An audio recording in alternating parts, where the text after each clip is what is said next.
News: Malaysia sanctioned by FIFA. What is this? Way. This time it's not rumors, guys. Even Abang is crazy shocked. Way. According to the latest news, FIFA has sanctioned FAM for falsifying documents of 7 national players. Document falsification is done. This is a serious mistake. World: Indonesia needs to collect points or collect full points or steal points. In this naturalization, we must be really careful, okay? We don't want to justify any means. The prototype that we have been successful so far, that they joined because of their love for the red and white form.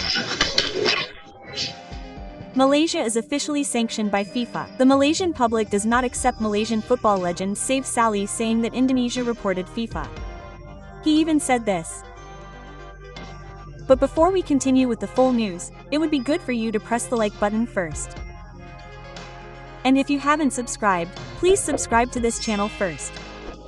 Because one like and one subscription from you can actually add to your coffers of rewards. And to the good people who have subscribed and liked, I say thank you. And let's get straight to the discussion. Malaysia is caught in FIFA sanctions. The fate of Malaysian football is now truly hanging in the balance. Their ambition to compete with Indonesia on the Asian stage has backfired after the World Football Federation, FIFA, officially imposed severe sanctions. The Malaysian Football Federation was found to have violated regulations by falsifying the naturalization documents of 7 foreign players forced to join the Malaysian national team. FIFA imposed a fine of 300 Swiss francs, approximately 6.33 billion rupiah, and a 12-month ban from playing for the 7 players. This decision was made after a FIFA investigation found strong evidence that the players' naturalization documents were invalid. Initial suspicions arose after Malaysia's match against Vietnam in the 3rd round of the 2027 Asian Cup qualifiers, held on June 10, 2025. The match ended with a landslide score of 4-0 for Vietnam.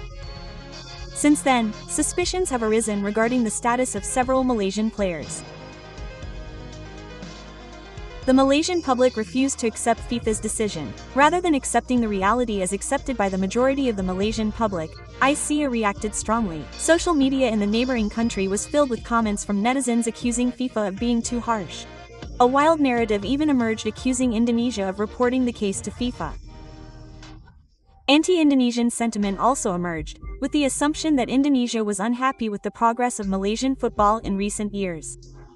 A number of Malaysian fans accused the chairman of the Indonesian Football Association, PSSI, Erick Thohir, of being the mastermind behind this report. Erick, who has a strong network within FIFA, is thought to be using his influence to ensnare Malaysia. Sali also expressed his anger, as the Malaysian public grew even more furious after their football legend, Sali, made a strong comment. The former national team striker stated that he did not believe FIFA could impose such a severe sanction without external pressure. If asked who benefits most from this situation, of course Indonesia, the one who feels most threatened by Malaysia's rise, said Sali in an interview with local media.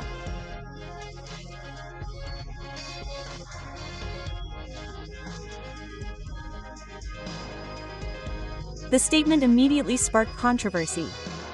Save even openly named Erick Thohir. Erick has a network within FIFA, everyone knows that. I'm not surprised that he reported it, he added. The actual fact is that Vietnam reported it. However, the facts on the ground are different. Official information states that the first report came from the Vietnam Football Federation, VFF, not from Indonesia. After the Malaysia vs Vietnam match which ended 4-40, the VFF filed an official protest with the Asian Football Confederation, AFC, and FIFA. They considered there were irregularities in the naturalization documents of 7 Malaysian players. FIFA then followed up on the report by conducting a thorough investigation. From this investigation, it was proven that FAM had indeed violated the rules. Malaysia was found to have used fake documents to expedite the naturalization process so that the players could immediately play for the national team without meeting the minimum residency requirements set by FIFA. The FA's official statement in response to the sanctions, the Football Association of Malaysia issued an official statement. Datuk Waram Yusof, Mahadi, acting president of the FM, emphasized that his party had acted in good faith throughout the naturalization process. FAMEM has managed all relevant documentation and procedures transparently in accordance with established guidelines.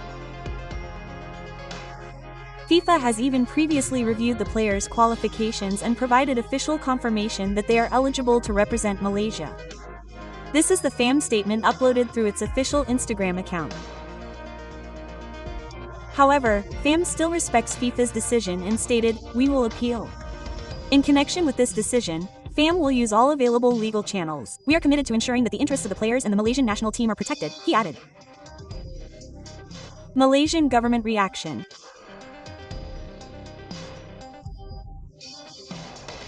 This case has also received attention from the Malaysian government.